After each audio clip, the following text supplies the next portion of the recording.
Welcome back to Total Spotfest.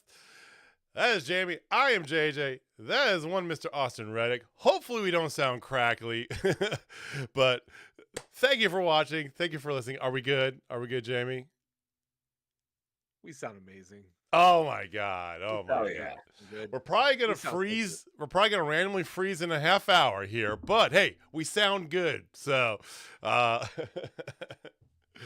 never easy. It's never easy. Don't believe the troll over there. I'm not going to stop moving.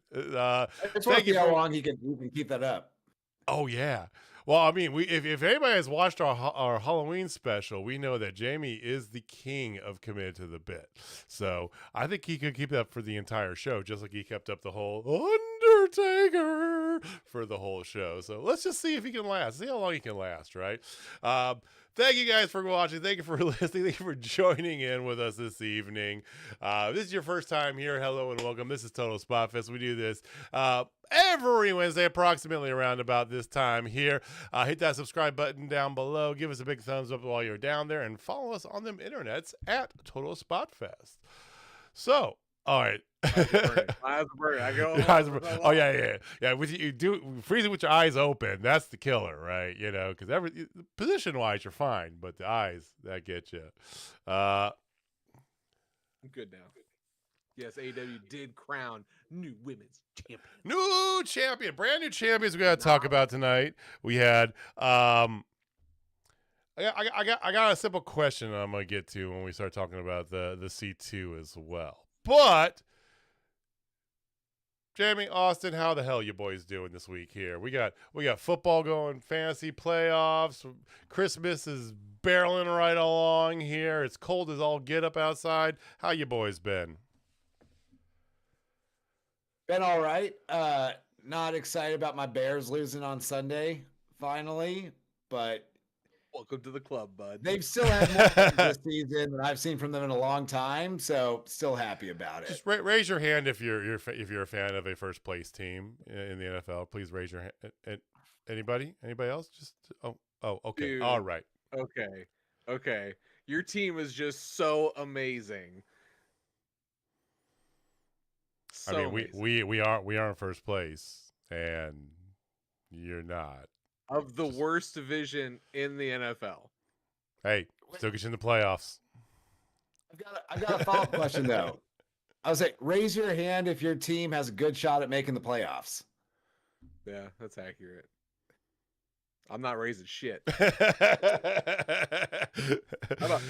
Hey, How about this? How about this? Raise your hand if your team dog walked another team by 20 points.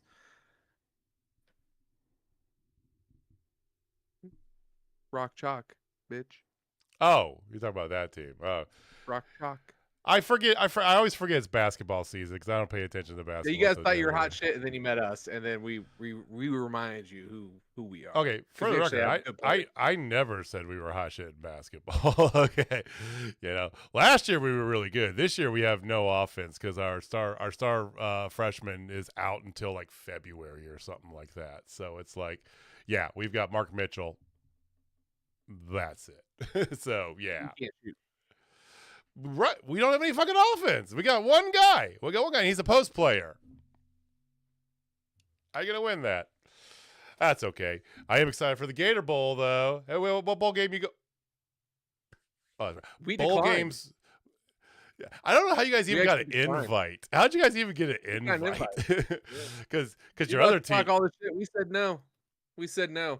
But Notre Dame, who was rightfully should be in the college football playoff over Alabama. Okay. They lost to two teams who are in the college football playoff. And one of them happened to lose to Florida State, who sucks ass. So it's like our losses are way better, but whatever. I digress. Yeah. It's all about making the SEC happy. The losses are better, but they're still losses. Alabama, and I don't even give a shit about the University of Alabama, but they went into Georgia and beat Georgia. And that's more impressive than anything Notre Dame did all year. And for what it's worth, they handed to them by Georgia again. And they did earn, and they lost to it. Yes, they did, but at least they got to play in the conference championship game, whereas Notre Dame is too damn stubborn and greedy to even join the conference. So they had just as many conference championship games as Mizzou did. They sure did. Mizzou was never in contention to get playoffs, so we both ended in the same spot miraculously.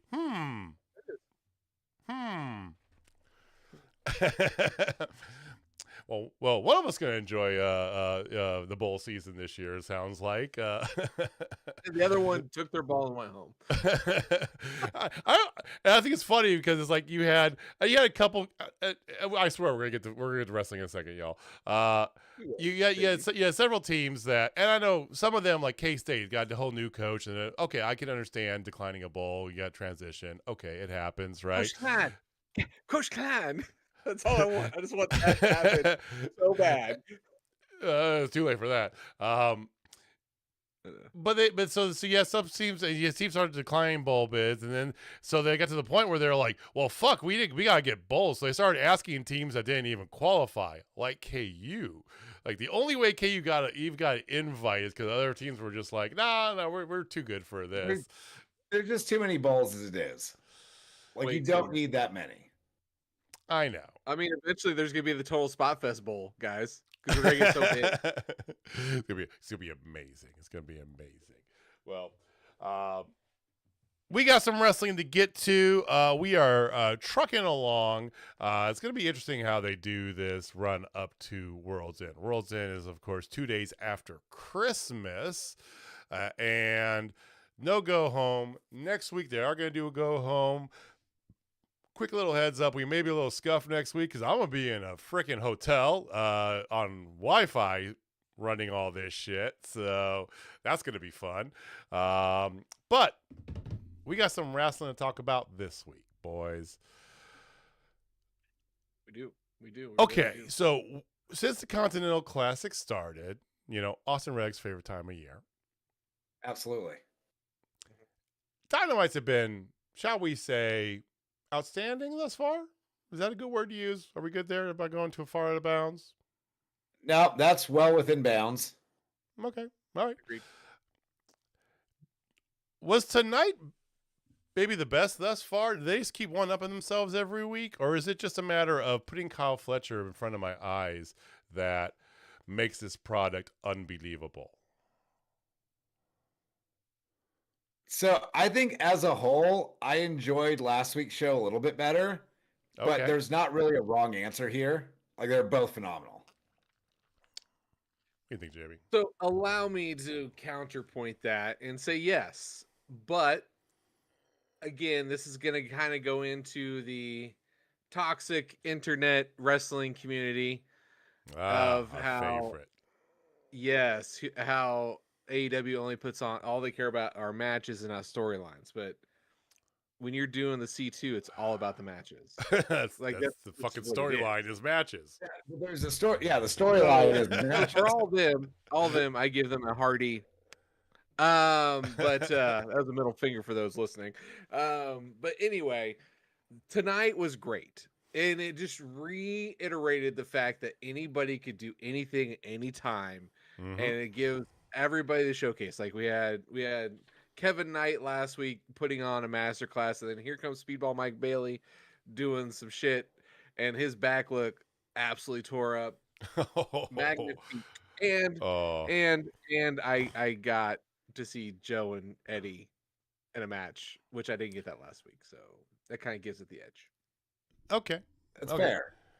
Well, and besides all that, and down in chat, our friend made mention of it. We started the night with the inauguration of your first AEW Women's Tag Team Champions. Yes, on a random Wednesday, not on a pay-per-view.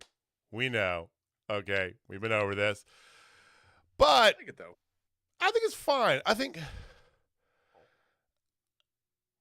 Gone have been the days when they've really held big things. Now, Tony Khan AEW is real big about building up all these midweek shows. Those of you who've been following us for a while will know my penchant for yelling and screaming at Tony for many a times over for named Wednesday shows, the artificial boasting of random Wednesday shows, and the whole nine, right? But back in, here we go. We're going to pull out some age shit on y'all. So back in our youth, right? And Jamie and I were in like high school and college, and the Monday Night Wars were going on, there always would be big things happening every Monday night, right? You never knew what was going to happen. So I do appreciate the fact, even though, yes, it'd been nice to give the women's tag team that pay-per-view thing, it's kind of nice to have something of gravitas on a random Wednesday. You know what I mean?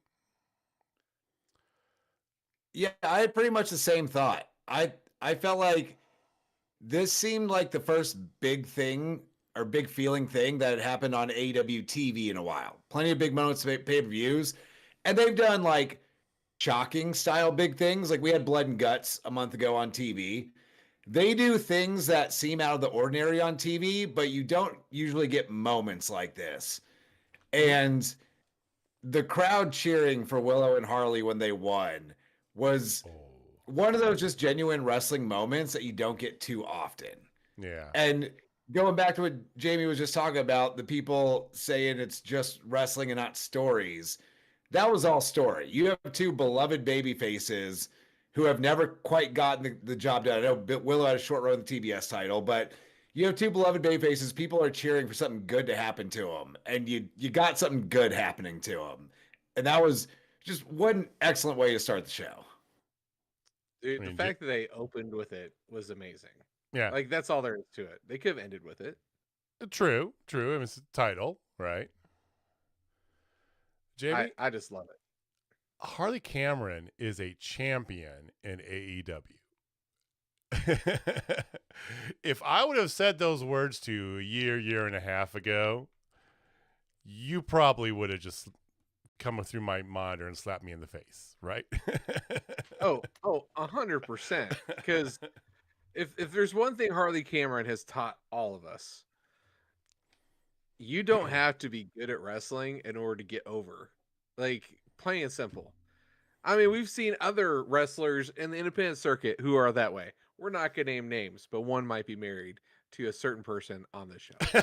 Love her. Absolutely love her. But she's self-admitted, though. Literally in her intro, the world's worst women's wrestler. Not the worst. But Like we've seen way worse. So there's that. But she's got personality, and personality goes a long way. And the fact that they've allowed Harley to really get into her personality is just been excellent in her growth. And these two deserve these titles more than anybody on the roster. I know there's some TJ guys out there. Cool. I'm happy for you. But honestly, like these two make the most sense. And then Tony and Mina don't need it. That's the best thing with them. No. So Tony and Mina don't need it. As much as I love Tony Storm and stick like that, I don't know. I know you guys are gonna hate me for this, but something just feels off about just lumping Mina into her, right? You know, it feels forced a little bit. I don't know why. So I think the problem, and I was actually thinking about this during this match. I understand Mina has singles matches from time to time, normally on Ring of Honor. It seems like Mina doesn't really exist outside of Tony's orbit as her own character on the show. Like, I mean, she hasn't really existed on her own no matter what, because originally she came in as, you know, Mariah May's Stardom girlfriend thing, right? You know, and it's never been about Mina. It's always she's a pretty arm candy for a bigger star. Which is why sometime in the coming weeks, Tony Storm needs to beat her ass. Oh. Give me a heel Tony Storm and use that to elevate Mina. Because I think the talent is certainly there with Mina. But they have yet to give us a reason to really care aside from Tony Storm's friend and likes to shake her upper body quite a bit at the camera. Dude, this version of Tony as a heel is the only thing that she hasn't really done is timeless. And I think the babyface run hasn't overstayed its welcome yet, but what else is there to do? Allow me. Okay, there is something else you can do. There's definitely something else you can do. Aside from Tony and Mox in a death match, because as much as we want it, we're not getting it. Flip what you just said. We don't know that. Hold on. Flip what you just said. Have Mina turn heel. Because Joshi's do it better, bro. That's all there is to it. If you watch Stardom and you watch their heels, the Joshi heels, just give me that like every day in my eyeballs, especially with her. The presentation, will be out of this fucking world for her. But no one's gonna care. Exactly. I will. One person's gonna care. And you're gonna care. You're gonna care because you're invested in Mina no matter what she's doing, which is like perfectly fine. I mean, but the TV audience doesn't care enough about Mina as a babyface because again, we only know her as Tony Storm's friend. It won't hit as much. It'll almost be expected, and it'll seem like something that they're just having something for Tony to do. Whereas the other way around, I think, is good growth for both characters. Hear me out, Jamie, because I agree with Austin explicitly on this, okay? And yes, I know Tony's going to be over no matter what she does, and you making your potential biggest heel the most over person on the women's roster. Who cares, right? Tony's timeless, not just in name, but in her stature, right? You know, so have her go heel. That will help Mina get over better as a face, okay? And then you can, looking longer term on this, what you can do is you kind of angle that towards if it really works for the crowd and Mina gets fully over, right? Down the road, you can go here where you can revisit, because they've already sprinkled a little bit of the seasoning out there of the Mina Tekla stuff from Stardom, which was chef's kiss amazing, the best. She murdered Mina Shirakawa on her way out. That was the canon that Stardom set. To give you your point, heels do it better. Tekla murdered Mina Shirakawa out of Stardom. get to that point, but you have to make her a face. How do you make her a face that people care about other than just being somebody's arm candy? You take the biggest star in the game, have her turn on her to put Mina over, get her in her own space, let her run her things, and then you can move that into a title picture down the road when Tekla gets the title off a stat eventually. That's my 2 cents. I will allow it under these conditions. Yes, we'll allow it. Okay, what's your conditions? 1, Mina has to become the new TBS champion. 2, that also means that Mercedes is going to turn face early next year after she loses all of her belts. I will allow it under those 2 conditions. I mean, the second one seems likely in either regard. And the first one, Mina is in a much better position to take the TBS title off Mercedes if Tony turns on her and she gets a much more over as babyface. Like, those are very like realistic conclusions if Tony turns on her. I think it's good. And I think you can make Mina a big star, right? I think they expected people to be fawning over Mina. Yes, she's a beautiful woman, okay, right? She does have wrestling chops, but she hasn't really showcased a lot of that. And I just think that using this to go in that angle there is going to be fantastic for Tony, for Mina, and for the women's division as a whole if they go down that path. But in the meantime, you do have Willow rewarded, and Harley Cameron is a champion. I just can't get over that. That's just amazing. For the woman who was the terrible singer in QTV, who was convinced that Anthony Bowens had a crush on her. The fact that you called her a terrible singer is just no. She was a good singer. She is a purposefully bad singer as part of her shtick, right? She was gimmick. Yeah, it was all about the gimmick. It was her inaugural gimmick, and it was more about QTV being a bad gimmick than anything else. But still, yeah, Will Hobbs was in that too. Oh, he was. I forget about that. That was so bad. That was so bad. Not their finest work for sure. Oh God. Oh my God. But again, I'll accept it. Oh, then I'm gonna add this in. Chiefs draft Jeremiah Love. Okay, move on. That would be the smartest thing they could do. Okay. Ops, speaking of Will Hobbs, Ops had a little promo afterwards. You got a whole lot of Ops in tonight's show. Okay, you got tag match later on. You got the main event, right? You have your obligatory hook sightings. So Samoa Joe does his Samoa Joe thing, has a little promo. Then you got a Jon Moxley promo, which I really liked because you're really starting to see Moxley just mentally crack, right? And you can see behind him the disdain growing and growing. I mean, hell, Daniel Garcia, who shouldn't be allowed to talk, but still comes and kind of interrupts to finish the promo from Moxley, So they are moving there. Do you think that by the end of the Continental, they beat him out? Do you think it's at World's End, or do you think it'll be after?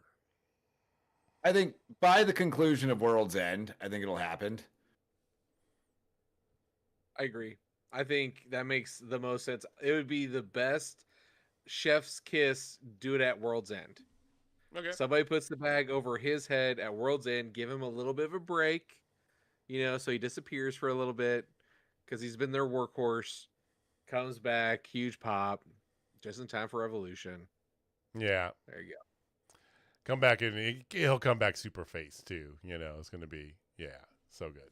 Not like a positive face, but Yeah, I still think there's a chance we get Mox and Claudio wrestling in a tiebreaker to go to World's End. Although you don't have a lot of time to do that. It's gonna be interesting. Well, they did make the official first match announcement for World's End. It's going to be the each division's finals and the Continental Championship at World's End, right? As we knew that was going to happen, but that's the first official match announced for the pay-per-view. I mentioned about it at the beginning of the show. So we got a 3-hour show next week. We have Collision It's Holiday Bash. So we have 2 nights in a... No, we don't have a 3-hour show. Wait, hold on a second. No, are you... Yeah, we have... Because I thought it was 2 separate nights. We have... I thought next week was 3 hours. Check that again. I believe it's 2 separate nights now that I think about it. It could be 3 hours and then Collision the next night. Next week is 3 hours. For sure. They just announced at the end of the show. All right, well, whatever. So... But you're in Wales this Saturday, and then you have a couple shows in England next week, right? And then it's straight onto the pay-per-view. So the build time, you have precious little to really put that in there. So we'll see. Now, yeah, there are 4 shows between right now and World's End. That's Saturday. All they got to... Yeah. So Saturday is Collision. Next Wednesday is 3 hours. Dynamite, where they do Dynamite for 2 hours, then an hour Collision immediately after.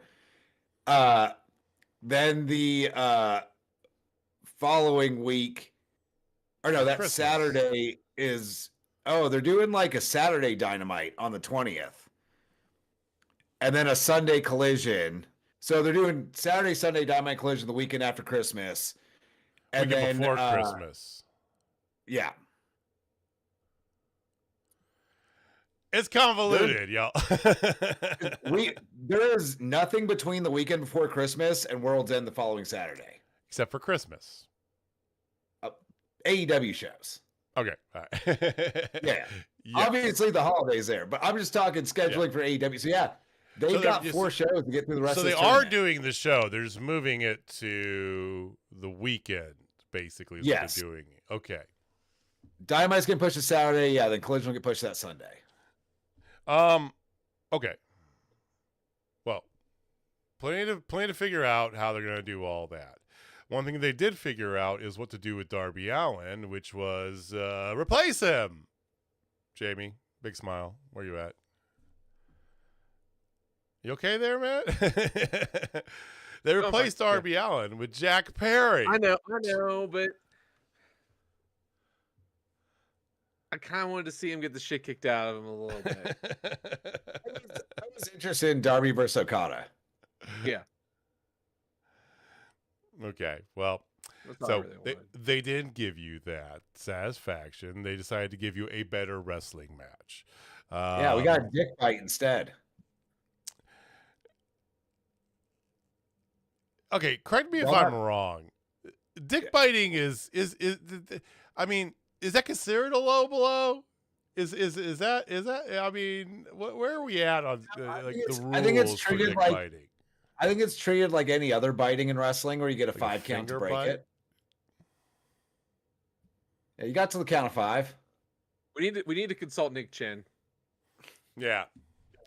I mean, for 2 reasons. One, he's Big Dick Nick, and also he's a referee, so he probably knows a thing or two about dick biting, I would assume.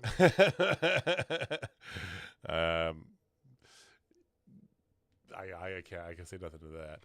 I did not have Jack Perry bites Kazuchika Okada's dick on my holiday bingo card, so thank you for that, AEW. I mean, for a guy whose bill is not being in a singles match in 13 months, though, he looked pretty good. I mean, there was a couple rusty moments there, right? You know, but he recovered well, and Okada is just. First of all, I love the place where they were at. I think they have been to that place in Atlanta before. It's a weird sort of like mall arena, something I don't know, right? But that place is fantastic I'd like to go see a show there. I think that's a great venue, right? Atlanta crowds are fantastic too. They're, historically great wrestling crowds. I mean, this is Mid-South company. This is old like Flair, WCW. This is Wrestling Central, down the South. Yeah. So, and my God, was Okada over for that crowd. He was so over. So, not a big surprise that Okada gets the points on this, right? Yeah, absolutely. After the match, Don Callis, with the Bucks' money, right, that he had not given them, comes in with the whole family, offers Jack Perry membership and the Bucks money to join Don Callis' family. I also didn't expect to get a bite his dick chant from the crowd. Brings me back to like Joey Ryan before he got canceled, sort of, memories popping through my head.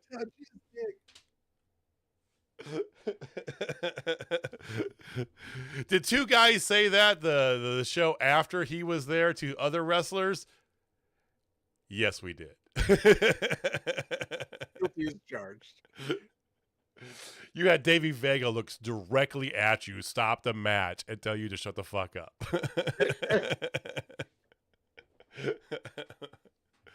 At one point, that was my peak moment in wrestling. It was so good. No, but of course he declines. He decides to go fight them. Out comes Luchasaurus. Out come the Young Bucks, right? And the Young Bucks abscond with the bag of money. Okay. To wit, Don Callis a little bit later on does make a little promo, and challenges them for the money, which they've already stolen. There were 2 bags. I think they got one of them. They only got one of them. They get both all right. tonight. So all the money is on the line. Again, this seems like a gimmick for a match that already happened, just saying. But all the money is going to be on the line next week. Because he has Okada, he has Takeshita, he has Hechicero, and he challenges the Young Bucks to go out and find a third person to fight them for the money. Gee, I wonder who that could be, right? Guess we'll never know, right? We go with the pipe. Later on, yeah, it's Kenny Omega. It's a big surprise, But you get the Elite, Omega and the Bucks versus Okada, Takeshita, and Yosoi Hechicero. Sign me up. Let's go. Sign me up.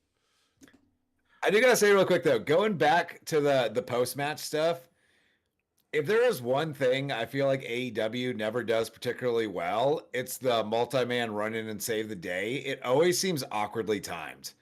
Like, the crowd always kind of dies in it because they wait too long in between people or they take too long setting stuff up.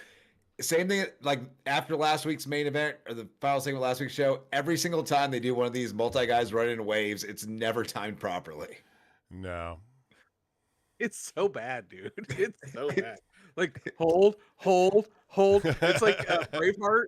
It's like that Braveheart thing, except for like, have you seen where they do the infinite loop of it? Hold. Like they get ran over. Hold.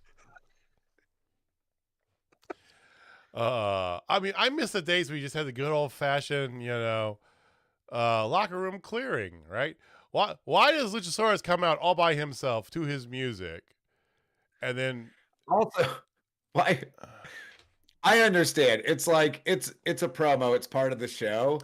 But I get it. Don Callis was talking to Jungle Boy with like 8 goons in the ring for a solid like 5 minutes. Not only that, Luchasaurus.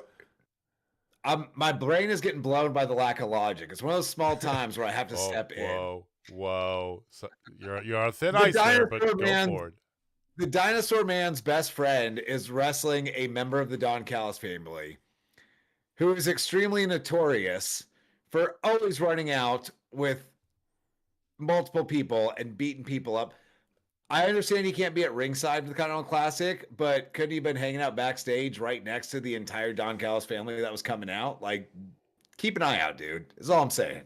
There's 2 separate tunnels. They come from 2 different places, man. What are you talking about? So can I make one request though of AEW? You think? Because we all know. Go for it. Yeah, Tony, listen up. When a face comes in to make a save, can't just for the sake of their music not being good or maybe being also part of a tag team, can we just start all of them with glass breaking and then their music hits? Like so everybody knows it's going down. Like oh. Do you think WWE has the glass breaking trademarked? I don't know. That's a great question. Probably that specific glass break, but if you just broke other glass, it would sound slightly different, and I think you're in the clear. True. Or sirens. Like old Big Papa Pump. That'd be sick. Well, I do know that they trademarked Sting's crow caw, right? You know, because they had it in TNA, but then when he finally went to WWE, you know, he got this classic, and he didn't have it ever since he left WWE, and because they trademarked it, you know. Which, by the way, how fucking good was that Sting cosplay in the front row? That was very good. It was like spot on. That was one. I wish it was actual best Sting. I thought it was like I legit for a second there. I was like, hold on. Hey, can't rain all the time. So good. I need to watch that movie. I haven't seen that movie in a while. You know, watch the remake with Bill Skarsgård. Do not. Do not. I vehemently have opposed the idea of watching that movie since it was announced. I mean, I still haven't watched Karate Kid. We've already talked about this. Like, I have not watched it. My brother watched it. He told me it was god awful. I'm like, well, what'd you think of the first one? Oh, it was pretty good. It's like, oh, you thought it was just pretty good? You don't know movies. And then Dude, I just watched. So I have a couple friends that stream, right, and one of them does like every other week they do a movie night on Discord on Friday evening, right? A couple weeks ago, I got to pick the movie, and of course I picked the best movie for October to use for the month of October. Jamie, you're gonna appreciate this because it is the best October's time movie there is. And that is, of course, Oktoberfest, okay, or Beer Fest, because it's a fucking October movie. All right, hell yeah. That's an October movie for you. I'm sorry. I know. Yeah, your disdain has bubbled to the very top of your head. Jamie's gone now. Yes, I see those. Not better than Beer Fest. Okay. I love Beer Fest. Don't get me wrong. You know I love me some Beer Fest. Oh yeah. Das Boot? Nah. Das Boot. October is for this. Okay. Well, it's Oktoberfest. But no, so the last movie we had, there's one of the dudes on there is he's around about our same age, and me and him went on a big kick a while back. We're trying to like instill our youth in her, so we've watched like The Last Starfighter and a bunch of other 80s shit, right? You know, he picked out The Goonies, and I'm just like, I love you so much. I haven't seen that in like fucking. It's probably been a few years since I've seen The Goonies, and yes, it's 80s, but my God, it's so good. You have kids, man. You get to make them watch all the shit you used to watch. Like my kids have watched Flash Gordon. That movie does not hold up, for the record. It doesn't. A lot of those movies don't hold up. Let's be real. Time Bandits. Time Bandits. Good. Time Bandits, dude. Fuck is. I might still have hair on my head, for God's sake. For what it's worth, I still love it, but yeah, The Last Starfighter doesn't hold up for shit. You should remake it. That's one I want a remake of. That would be you do so much with it. That would be a fantastic remake, or a sequel because Zurg escaped, or Zorg. Yeah, they could do a sequel. Zurg. Yeah. Although, can you really do a sequel to a movie called The Last Starfighter? Like, should it be done? But they're rebuilding the entire Starfleet command. Well, then he wasn't the last Starfighter. He was at that time. He's the last one. Remember, I don't think you understand how last works. No, but just listen. So he came back to Earth, right? And he came to get his girlfriend, and they left, right? Oh, I've seen it. I've seen it. I understand. You have a gimmick named after it. Okay, I understand all this. Okay, I made you a fucking primo shirt because of this. It is great. Okay. It's great. This is one of my best works. But just listen. So he comes in and gets his girlfriend, and they leave, right? You know, well, this is back in the 80s, right? They're not the only two humans anymore, right? They've populated, and there's, you know, and they've rebuilt their base. They've rebuilt everything here too. But to Jamie's point, hey man, Zorg escaped. There's gotta be. They come back and destroy everything up again, and then you have another Last Starfighter, right? So you just gonna call the sequel? I guess it turns out I wasn't the last Starfighter. And then I would say The Last Starfighter Reckoning, something like that. So something like rad like that. But the one thing you that just went Independence Day on them, dude. Yeah, something like that. But a Return of Zurg, something like that. That'd be cool. But we all can agree, hopefully, that The Last Starfighter legit has one of the coldest lines ever uttered in a movie of all time. When they are getting ready, like when they got the big they destroyed the armada and it's just down to the warship, and then it's like, we're getting sucked in the moon's gravitational pull. What do we do? And the guy just looks up and he goes, we die. It's like that shit was it when I was a kid.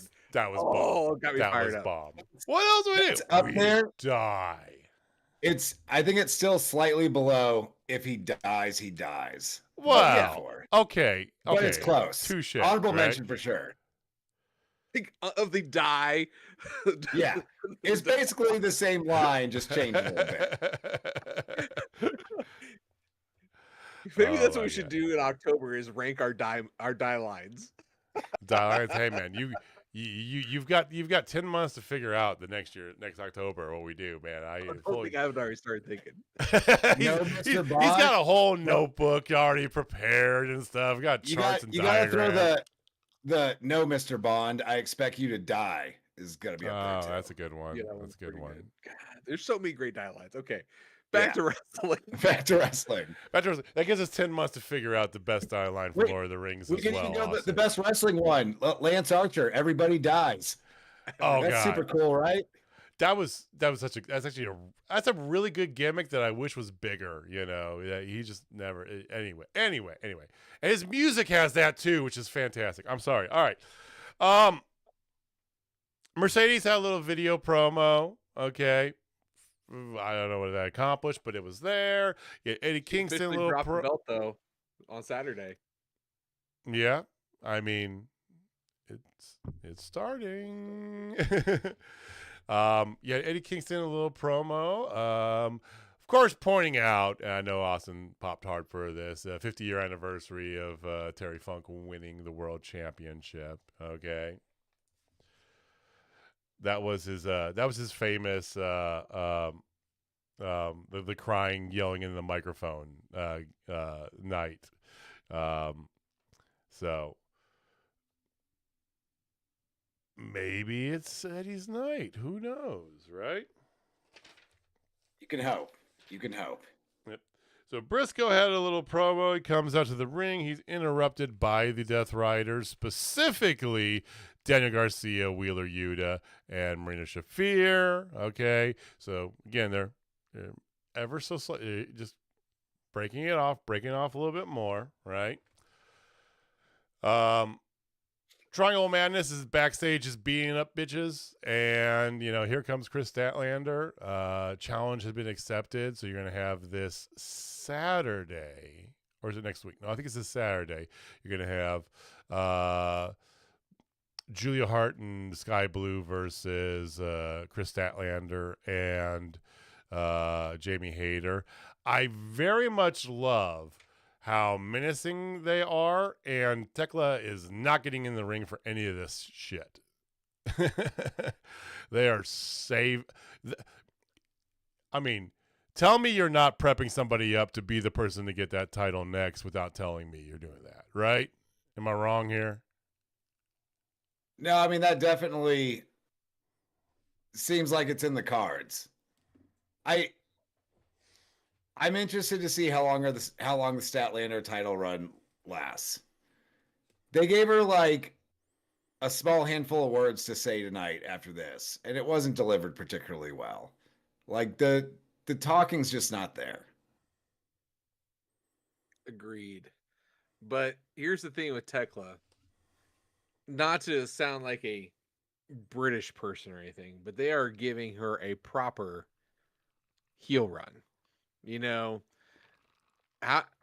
When we think of the pantheon of building a heel, what's the number one thing they do?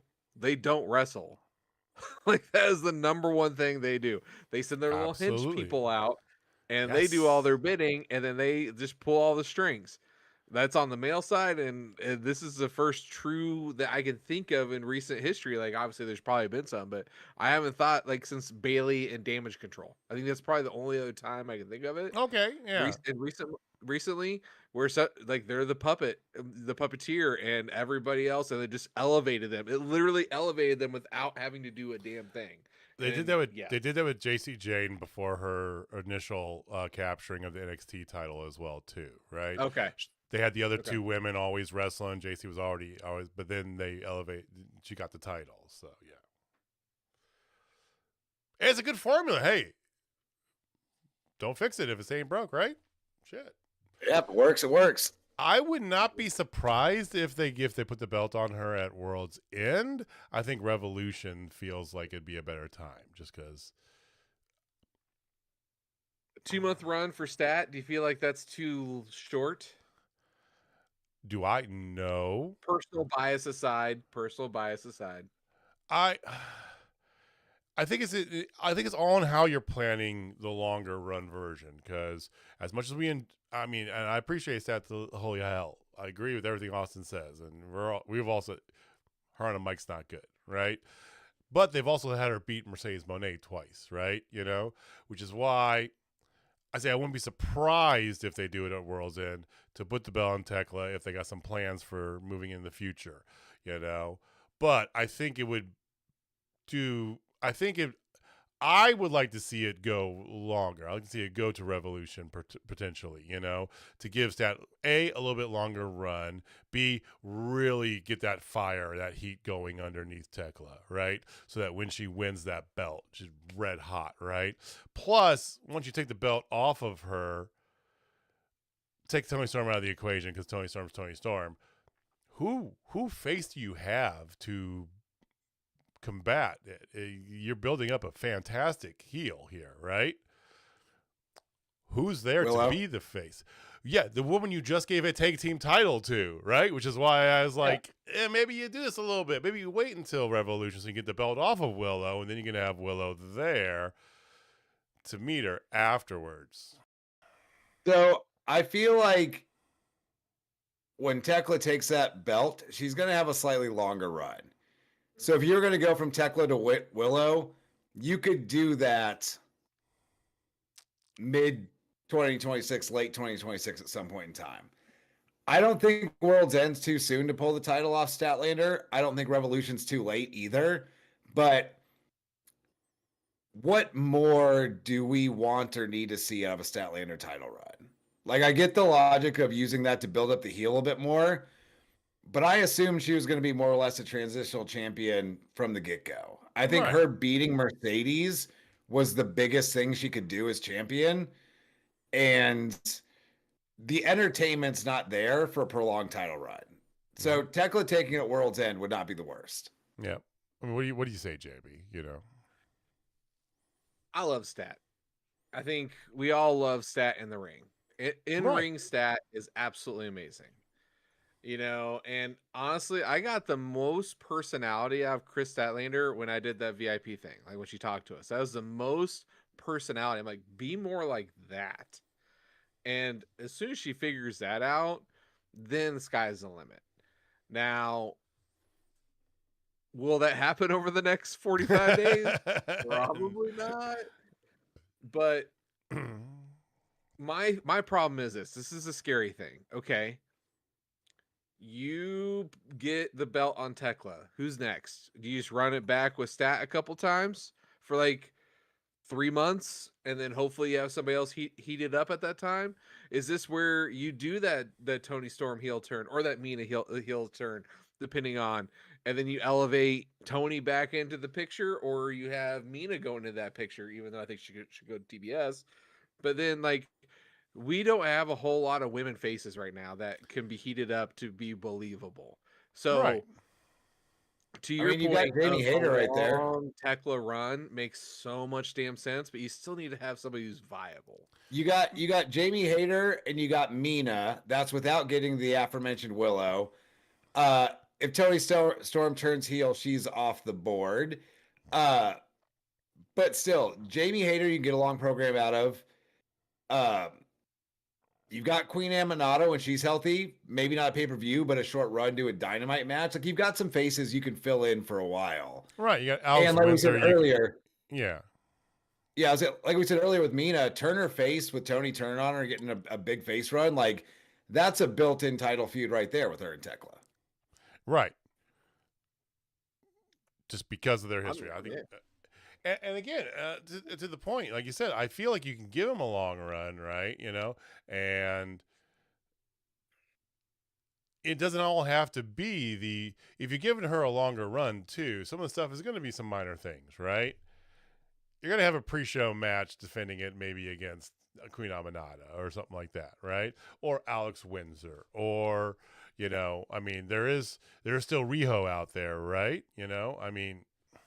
Sheeta at some point is coming back. Sheeta be coming back, Maybe if Ruby comes back, hey Ruby, there's options. So, okay, sorry, I was trying to think of something. I was gonna say too, and then eventually you might have down the road Mercedes, right? But I think the point being, if you do it right, it doesn't matter if you've got, while you're waiting for the big players, Willow, maybe Mina, whoever, right? Mercedes might be the big play at the end of the day, right? If you turn her heel in the right way, or turn her face in the right way, you have Tekla built up for a long enough period of time, give her a good long run, and then at one of the big pay-per-views, maybe you get to All In, right? Mercedes. That seems likely. Tekla. That could be huge by then too. You never know, right? All right, so you did have a Tornado Tag Team match, okay? By the book, a Tornado Tag Team match means all 4 combatants can enter and leave the ring as they need to, but it is still a traditional tag team match, so rules apply, right? Unless you decide not to start the match for 15 minutes and you have everybody beat the living fuck out of each other in the concourse.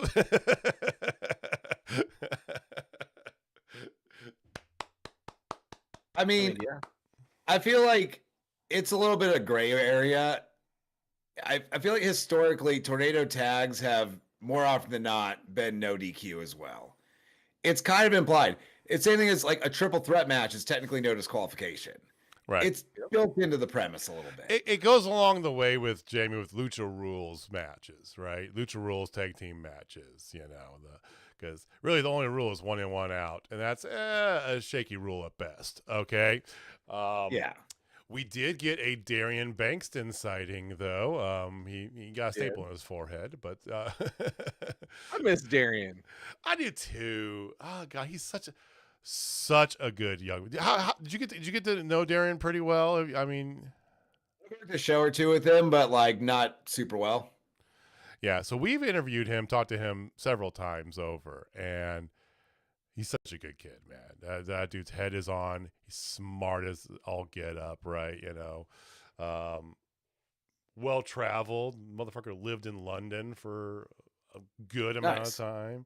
So yeah, I think it's great to get these boys with soup in them. Mm-hmm. Oh, right on. Yeah. I think I met him at Journey Pro back in the day for a show or two. Yeah. When Journey Pro was, like post blackout, right? He was getting a really good. That's when he started to get his like push in Journey Pro, right? And he cut a fantastic promo after the whole tournament about that, and he was really getting over. And then Journey Pro, but yeah, Darian's great. But no, I mean, it's always good fun fighting at the bar and on the merch table and all that good stuff. So they get in the ring, and I do like how they kept enough hints of the tension, and they had Swerve doing a little promo on Saturday talking about this too, right? But they gave like that stare down in the middle of the match was my moment of this match, right? Yeah, it's good storytelling. Because when the day comes and these two turn their attentions back on each other, oh my God, I love it so much. Hangman and Swerve get the victory, of course. And then you do get a quick Stoke promo offering the Bang Bang Gang a title shot next Wednesday. Okay? So Austin Gunn and Juice Robinson. I'm trying to figure out which flavor they have because, you know. Oh, we never even mentioned about how Ace Austin is in the Bang Bang Gang too, you know, which I think is great. Yeah, I feel like that happened a few weeks ago. He's been hanging around for a minute with them. Very happy about that because I mean he was in Bullet Club with the now injured. Yeah, I just want to see them go back to being called Bullet Club Gold. I understand Bang Bang Game is a unique naming convention. You go with that, right? You know, but I don't know. I just want to see Jay White back. Let's not split hairs. Same. Can't come back soon enough. Yeah. I mean, he's been gone for over a year now, right? No, less than that. Because he beat Hanger at World's End last year. I think since like the spring or early summer. I thought it was around the time of the Continental Classic last year when he went out.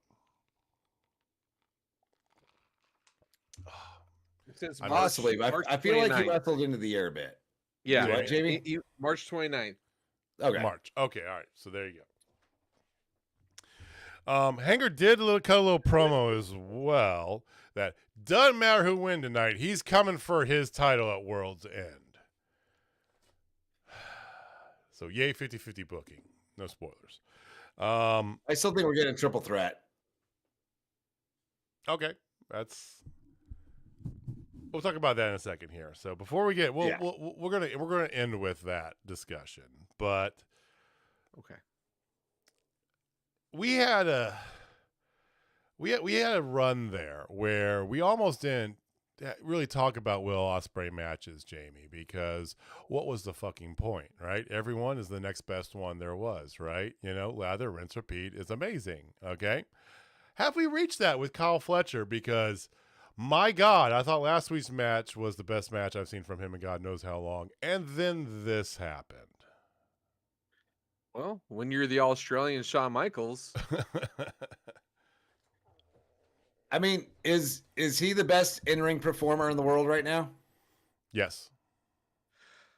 I not even hesitating. So. I'm just going straight yes.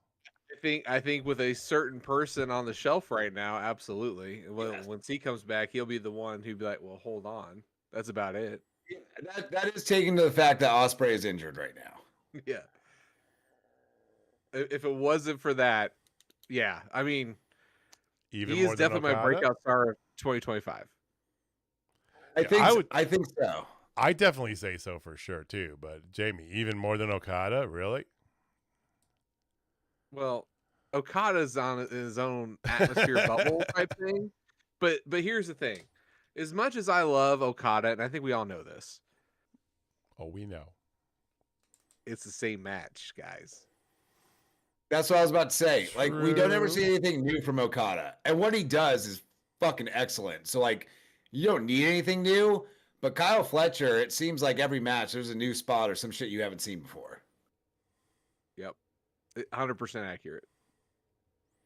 And just the way Kyle Fletcher sells, like you said, he's Australian Shawn Michaels. He's got that mid-90s heel Shawn Michaels just bumping and selling for everybody thing about him, and it's outstanding. Like I've been on his selling for months now, and it just every time like that false finish with just over a minute left, the whole like shocked look face dead on into the camera.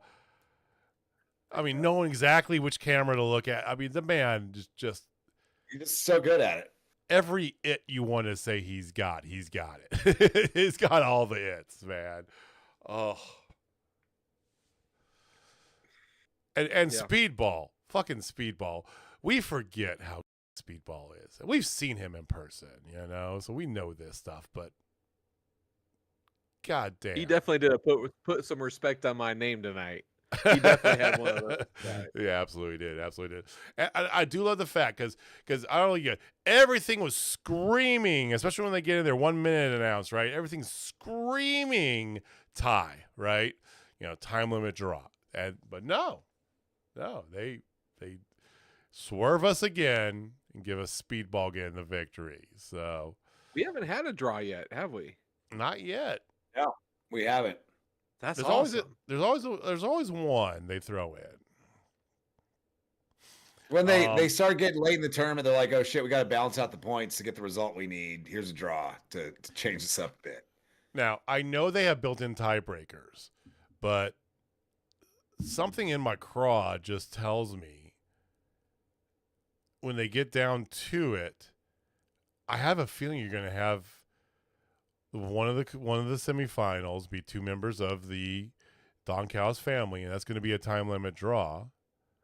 And then the other one's going to be the third member winning. I just have a sneaking suspicion that you're going to get a Don Callis family triple threat for the title as the championship. That just screams that to me. I mean, that would still be good, but I still think anything will top Takeshita beating Kyle Fletcher in the semifinal than beating Okada in the final. Like, you have a chance to make Takeshita, and I think doing a triple threat for the final takes that down a little bit. Couldn't agree more. Oh, I agree with you. But what do I think will actually happen is another statement. It's a possibility for sure. C2, they have semifinals and finals.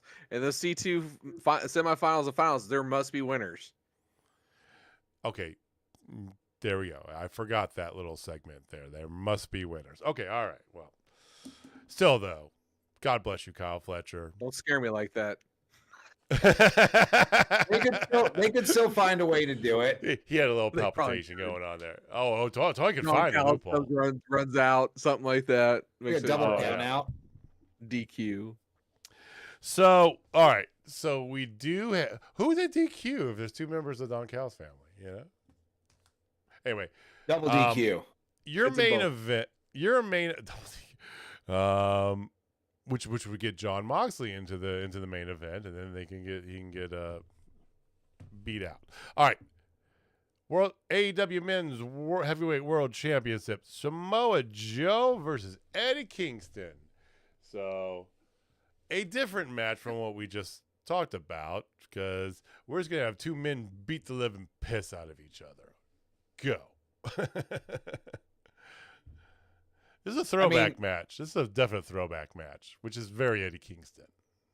It had everything you could want out of a match. And by that, I mean, it had Samoa Joe versus Eddie Kingston. And to me, that's match of the night. Much like last week, where my favorite match tonight was Claudio and Mox, but it didn't quite touch the stuff before it. This had Eddie versus Samoa Joe, and that was enough for me for a match of the night any day of the week. I feel like I'd be lying to myself if I said it was another match, because I wanted this match to be what it was, and even then some. So it's like, I mean, it's great, as absolutely great as Kyle Fletcher and Speedball was. Like, no, I'm sorry. Yeah, I like the little odes. You know, it's very fitting as well, especially for Eddie Kingston, who his character has become, right? So you've got Danielson on commentating on their history and everything, you know, King of the Bums, the whole thing, right? You know, I like that little kind of throwback and everything. And then, honestly, my favorite part of the match was that they didn't do a Eddie passes out. He begrudgingly does tap out to the coquina clutch at the very end, right? And that was a nice touch. And they didn't do a let's beat Eddie up after the match and all that bullshit, right? You know? But boys, does that mean we're headed straight towards 50-50 booking part 3 with Hanger Joe again at World's End? One of you made mention of a triple threat. I still think that's the move. It's entirely possible that we're just going to get Hanger versus Joe. We don't need that headlining a third pay-per-view. And the triple threat makes way more sense. Said it last week. Classic heel move for Samoa Joe to say, I'll give you a rematch, but I'm giving Swerve a shot too. Because Swerve's going to want a shot at that title. He's got no reason to not try and get in front of Hanger to get it. And it makes sense for the heel. He's got better odds in a triple threat, especially when you're throwing Samoa Joe into the mix. I think triple threat's the way to go. Technically, he has worse odds in a triple threat. I can bring Scott Steiner in to do the math for you if you like. It's not a math thing. It's him knowing he can't beat Hanger on his own thing, and Swerve in there adding that extra element gives him a better chance to retain. I think it's triple threat, but I think you have the wrong dance partner. Oh, so not Swerve? Not Swerve. Eddie? MJF.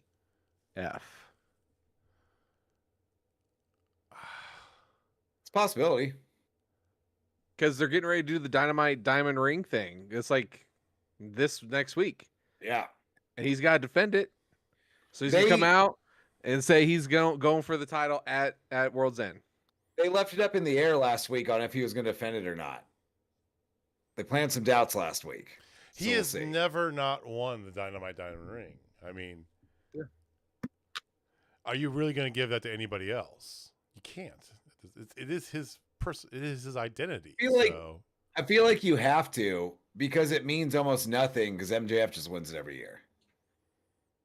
Like, it was good for MJF the first 2 times, but after that, it makes the Dynamite Diamond Ring like not really seem important.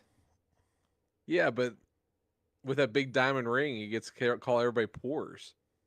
Well, he would do that anyway. I know, but just I don't know. I feel like it's a necessity. I hate to say it. It feels like a necessity for his character arc. I mean, yes, he has won titles with that. It has defined his character, the ring, right? Both when he uses it and when it gets used upon him, you know? The same way. I hated when they gave him the ring the second year. I loathed when he won it the third year, right? But at this point, I feel like, kind of like us, we always preach this committed to the bit, right? Well, you're this far in, you're committed to this, right? That's MJF's ring. That's his signature, right? And it's about time for him to come back. He's finished shooting, right? He's done with his Hollywood stuff. So I think that's good, but I don't think you put him in the match at World's End. I think I'd rather see him just come out and cut a promo and say he's beyond the Dynamite Diamond Ring now. He's got his contract. He's going for a world title shot. I don't hate the idea of him in the triple threat. I think it just makes a lot of sense. Just to spoil Hanger, because he's got beef with Hanger, and definitely go after Joe, because Joe took away his belt the first time. Okay. So would you say let's Fantasy Island book this shit out? Okay. Would you put the belt on MJF at World's End? Yes. Oh, there we froze. All right.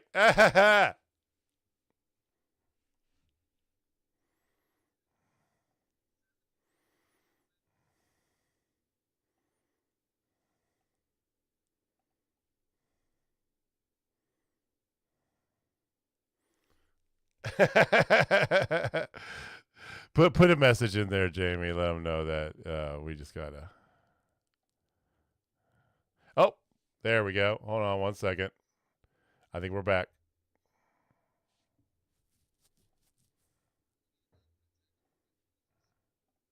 Like the old school TV ones. We're back. We are back. Yeah, all right. I told y'all we changed back to our software. So we're not scratchy where we sound good. We're just gonna freeze at some random time throughout the night. Oh God! If only we can have software. We want to create drama with our answers. All right. Everybody's waiting with baby. Jamie feels that they have to, right? Yeah. Austin, we were on you when we froze. I don't like the idea of putting the title in MJF at World's End. Like, if you want it on a heel, just keep it on Samoa Joe for a while. But I'm also just not on the train of MJF getting that title back anytime soon in the first place. I think there's just better top talent to go with it. So I might be biased here. I think you are a little biased. I think it's a good time. I think Joe's funny is always good to do with that. You're not going to put the title back on Hanger right away, right? I actually love the idea of Swerve getting that title with the assistance, whether he wants it or not, from MJF.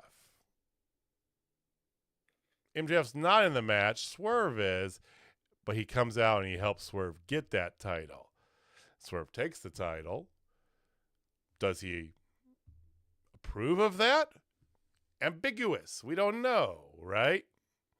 Because then you have the three people in the title picture who you should have in the title picture. No offense, Joe. Okay? That's my take on it. I think a Swerve Joe feud for a while just is titillating. Just love the idea of it. Oh, it's going to be violent. Super violent. So Swerve comes out to help Hanger, and then the opportunist MJF is the one who takes advantage, steals the belt. I think it makes a lot of sense because then you still have the chase for Adam Hangman Page, which we all know people love the chase with him. I do. And do you make double transitional champs? No, but I think in AEW there's only a handful of people who could out heel a heel. MJF is absolutely one of them. Yeah. Well, the good thing is I think there's good options to go with this, especially when you reincorporate MJF into this picture as you go, right? And you're not going to go wrong no matter what you do with Swerve. I mean, hell, just bounce the title back between Swerve and Hangman for the next 6 months. We'd be happy with that. Fuck, who cares? All right, boys. So, Collision on Saturday. We got mega shows next week, and then there's shows on the weekend. So we got a lot to get to. There has been other dealings, though, around the wrestling world, Jamie. Really? Yeah. What's going on? So somebody's retiring. I don't know if you've heard of him. It's a gentleman from Massachusetts. He's not rarely seen. Okay. Yeah, I've never seen him. Other than when he's on. Honestly, he's on an amazing show, Peacemaker. Yep. I don't know if you all watch Peacemaker. I've only watched the first half of season 2. I'm about halfway through. Great. So yeah, it's great. So I'm gonna do a couple more episodes after we're done here. So, yep, John Cena's final match going to be this Saturday night main event against. Wow, that drumming really shook my whole camera. Gunther. Right call? I guess. I mean, do you care? The way they've done the entire John Cena victory lap year has left it to where, like, who cares? It all goes back to him winning the title at Mania. And then after he dropped the title, like, nothing else seems important. They gave him a little Intercontinental title run, which seemed less important because, like, bro, you were just world champion 4 months ago. You have a secondary title now. Who really cares? It'll be cool for Gunther to retire John Cena, but I don't know if there's anything they really could have done outside of doing, like, Cena versus The Rock or something like that. That would have been really exciting for his last match. I mean, does Gunther need the push from retiring John Cena, Jamie? No. I don't think he does. That's the whole point. I think this is the absolute wrong thing to do. Because the old wrestling adage is putting somebody over on your way out, right? Generally speaking, it'd be somebody up and coming you want to put over, right? Someone who you would want to take your place. You know, that's kind of like the old school wrestling hat, right? Honestly, Dominic Mysterio would have been a better last match for him if they would have done that. Not gonna lie.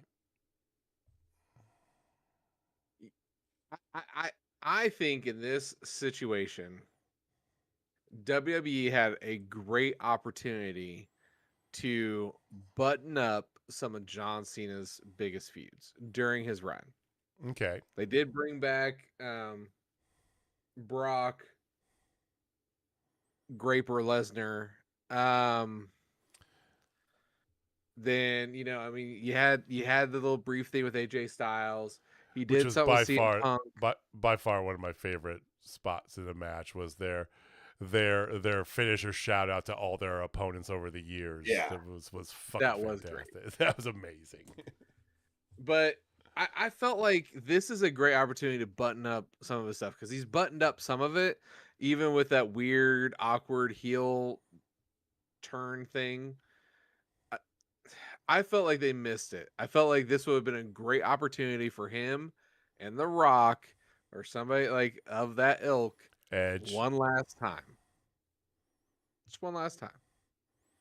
I think even just using who you have available on the roster, I think if they would have done either Cena and Styles or Cena and Orton on Saturday, that would have been a good final John Cena match because he can also win either of those. You can send the crowd home happy, and it doesn't matter because they're not going to gain or lose anything by losing to John Cena. It doesn't matter. Yeah. Say Gunther beating Cena, like it kind of means something, but we've seen John Cena lose a lot in the back end of his career. And it's not like he's beating him so bad he's forced to retire. We already know John Cena, like he's just going out. He's just done anyway. So does it really mean anything? We've already seen Gunther in the title pictures as well, too. It's not like he's getting over. That's my problem, right? Yeah. If you're not getting get somebody over with it, you do. It's kind of like Nitro. How Nitro ended their final match was also their first match, and it was Flair versus Sting, right? That's a send off, right? And yes, one of Ric Flair's million send offs, but the most memorable one was the "I'm Sorry, I Love You" with Shawn Michaels, right? He doesn't need to push. He doesn't need to get over, but it's one of those things. It's an emotional thing, right? I think Orton would have been awesome, and then they hug it out at the end. That'd be cool as fuck, right? I think it'd be cool because we have no Edge's. Apparently, Edge's contract's up. It's not up. I don't know, right? But I would like to have seen one final time Edge and John Cena because that was, I really. Even though I wasn't super big into WWE when John Cena was really coming up, right? But I did really enjoy all the stuff he did with Edge, for the time that they did. I think that's one that you could have potentially, even if it was one thing you had to talk to Tony Khan with. I think Tony Khan would have been cool with it, right? If he had to, let him go do that. But yeah, Gunther's getting the final nod, so there you go. It just goes into the long line of questionable decisions that WWE doing lately. Like some of their booking, and they've been getting tons of flack for it too. And ESPN's not happy. No one's really happy with everything that's going on with them. So who knows? It's just not good. But it doesn't have to be for them because they're going to keep making money no matter what. It's their machine. Like for anyone that might be listening that also watches the UFC will also understand what this giant corporation TKO does.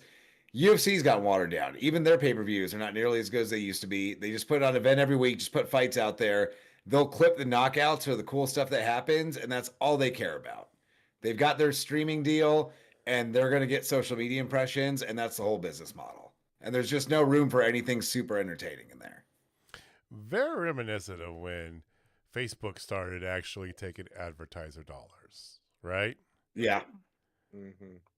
And then Facebook is now what you see in Meta, right? It's a different world, they've gone that same path, and it's a damn shame. I actually watched Survivor Series. Like I said, it was on ESPN Ultimate. I watched it. I had side by side. I had my football up on one tab, and I had Survivor Series on the other.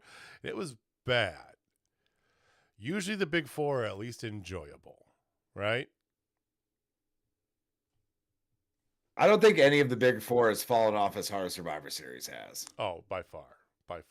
Yeah. And of the big four, I only watched two, to be honest with you. I watched the Rumble and I'll watch WrestleMania just because of what they are. and what they mean to me as a wrestling fan. Yeah. I'm still holding on hope for SummerSlam. I still catch that every year. Well, they still make they made SummerSlam 2 nights now, right? That's why I was like, Survivor Series though is definitely the Survivor Series always was kind of the, you know, the redheaded stepchild of their pay-per-views even back in the day. Although we Bohemian a lot about our love of traditional old school Survivor Series matches, right?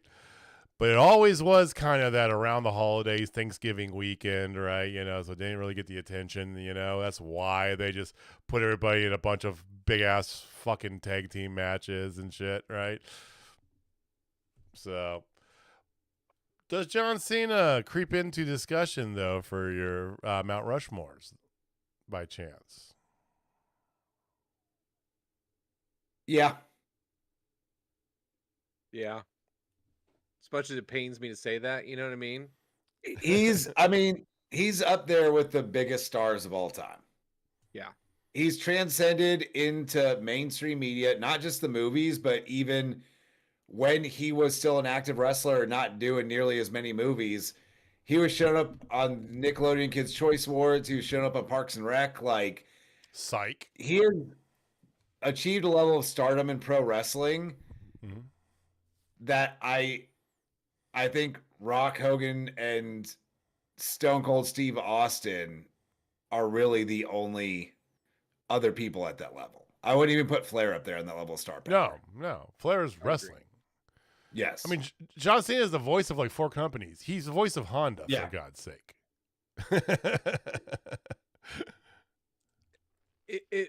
It's hard to say that he's not on any Mount Rushmore. Was he the best wrestler? No. But again, like going back full circle to Harley Cameron, you don't have to be the best wrestler to be over.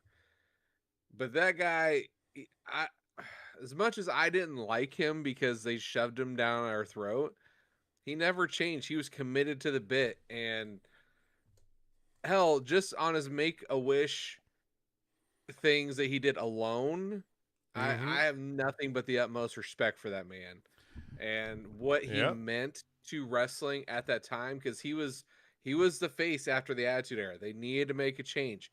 He ushered in the PG era. He was PG era. Like, if anybody tries to say anybody else during that time, they are just haters.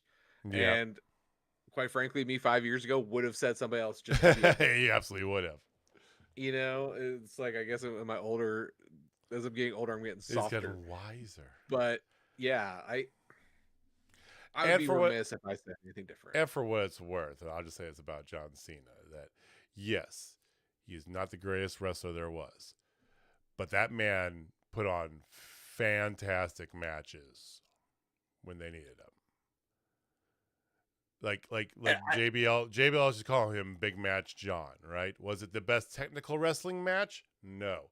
Was it 45 minutes of very good professional wrestling showcased? Yeah, it was. It was always a big match. He always could shine. Look who we talked about: AJ Styles, Edge, Brock Lesnar, The Rock, Kurt Angle, right? I mean, he was with different types of wrestlers doing the same thing, 45 minutes of barn busting action, Yeah, 5 moves of doom and, whatever. They were still very good matches. Yeah. John Cena, lest anyone be confused, is an elite in-ring worker. He is not a technical 5-star classic guy, but he's not a technical wrestler. Like, he was never going to be. I think if he really wanted to do that, he probably could have. Like, we saw him with AJ and Claudio when he had his U.S. title run, and he was going out there with all the indie darlings and stuff and just absolutely killing it. John Cena, much like Hulk Hogan or Steve Austin, was so good at the intangible parts of pro wrestling, didn't need to do moves. No reason to go out there and take it from other guys on the roster that might need cool moves, because he was just over. When it comes to like babyface fire, I would put Cena up there with Ricky Morton and and Ricky Steamboat, all the Rickies you can come up with that were firing up. Like, he could pop a comeback like nobody's business, and that's one of the most valuable things you could have in the ring. So yeah, I would say John Cena in ring is as good as you could ever need anyone to be. Absolutely. Well, end of an era though, regardless. So that is coming to an end. Are you guys go watch that final match? Probably I might not watch it live, but we'll see. Yeah, I'll probably catch it on replay. That's where I'm at. I might watch it. I got because I'm working Saturday and then I got to pack because I'm flying out Sunday. So, but maybe I'll watch on the flight. Yeah, I'm out of town this weekend and getting back on Sunday, so I'll probably watch it Sunday when I get home. I am interested to see Cody Rhodes versus Obafemi. Like, that piques my interest a bit. Yeah, 100%. That does absolutely. Like, that guy needs to be on the main roster and just wrecking shit. Yeah. I think therein lies, I know, I don't want to get on tangents, but hey, have you been to Total Spotfest before, ladies and gentlemen? I feel like there's so many quality pieces they have, specifically kind of mixed in through some of the undercard and in NXT. It's just fish. It's like Obafemi is one of them. It's just like this man should be it, right? You know, that's. You know what he should be? He should be wrestling John Cena on Saturday. Yes, that's the guy that should be in that spot. Put him over on your way out. That's the way you do it. Especially because, you know, John Cena had that stigma of never putting over younger talent. Absolutely. Yeah.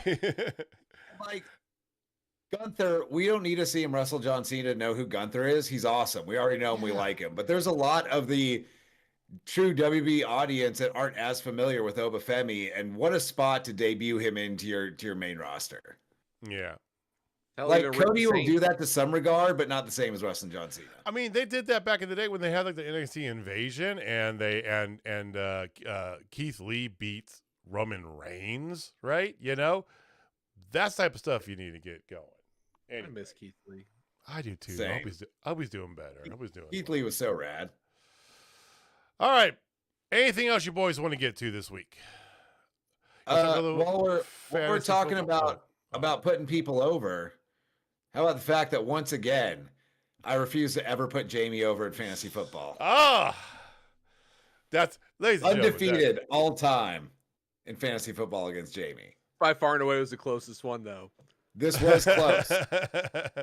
Jamie scored the second highest points in the league this week, which was a tremendous effort, just not tremendous enough to come for the king. Yes. You know, FWO has our talents and our strengths, and clearly when it's a free fantasy football league, that is not my strength. Because in my other ones, I'm crushing it in my paid leagues. So just so everyone is aware, the regular season finished this past weekend, and Jamie officially finished last in the standings for the regular season. One game behind Heidi Howitzer, who I have to remind to check her lineup every week. Not tied for last. Legit dead last. So there is Heidi Howitzer, who has not made a waiver wire move this entire season. I know. Hey, I might not have beat you, but my wife has beaten you twice. She's good at fantasy football, apparently. Which is ironic because looking at the brackets, Austin Reddick did secure the first spot. Okay. Matt came out of nowhere, got the number 2 spot. I'm sitting there in third. Okay. Then we got Megan in fourth, followed by your wife, Jamie. I know. Top of 2 good, coming in 6th. We have 2 games this week. So the bottoms are 9th place Heidi Howitzer going up against 8th place Chase Riley. owner and promoter of Fountain City Pro, which, by the way, January is coming up soon here. We're going to talk more about this after the new year, but new venue, new night, Thursday nights now for Fountain City Pro. But that's one game we have. And Jamie, bringing up the rear, you get to face SK Bishop in the first round. So I'm hoping I bring this one through, because the rest of the bracket, like I want the rest of the bracket. Because if you win, you'll face Matt. Okay. Yeah. And then I play Tommy in the second round. That's already locked in stone, right? And then on the other side of the bracket, Megan and your wife, Jennifer Faulkner, ladies and gentlemen, they're set to meet in the second round already because they both got buys. You will face the winner of Chase and your wife. So we could have two wives populating into the second round potentially. Okay. Yeah, I'm gonna beat my wife, and I'm gonna beat Jamie's wife on my way to a fantasy football championship. Megan's team gets absolutely lava hot, because I mean, she did win 9 games. How great would it be for maybe the final to be Megan and JJ, and Megan beats him yet again? That would be great, except that requires me losing along the way, and I don't like that part of it. That would be the most committed to the bit this show has ever been, because that predates this show. Basically, is what we're talking about here. Yes. For those of you not in the know, I would do the exact same thing. I would do the exact same thing I did last time when I had her open the show. You remember that? I had her in here. That was one of the funniest things I think I've ever done the show. Had her just sit in my seat because you were. You don't often get one over on me like that, but even Jamie, because he knows that when I go live, I switch my screen over. I'm doing all this stuff, so I'm not watching our Discord call with the three of us, right? So I press the live button, and I see Megan's face staring back at me, and I'll just go, "You son of a bitch." That was still one of the funniest fun. And I was feeding her lines to say and shit. You know, I know you were. Absolutely. I gotta be a good manager. So great. We shall see. So first round setup. Like I said, we got a couple second rounds already set in place because of all the buys. But let's see if Jamie can go on a heater. You know, do the reverse of what he's did last year. Good luck with your quarterback room. We'll see how that goes. But no, we'll be back next week. Same bat time, same bat channel. Then things get wonky with the Christmas, the holidays, some of Dynamite's schedule. We'll get it figured out. We might do a pre-tape weekend show before Christmas, maybe, and we'll figure it out. The best way to know is if you are already subscribed, hit the little bell icon down below there so you know when we go live or when we post a video. Either way, it'll let you know. And if you aren't subscribed, you can subscribe. Hit the little subscribe button down below. That's the best way to know what we got going on here. But also you can follow us on the internets at Total Spotfest on X and everywhere else. But we'll be back next week. Again, apologies ahead of time if it's scuffed. Please have good Wi-Fi. Please have good Wi-Fi, Marriott. I beg of you. All right, guys. We'll see you next time. Thanks for watching. Thanks for listening. Jamie, take us home, man. All right, ladies and gentlemen, if you're not down Total Spotfest, I got 2 words for you. Rock chalk.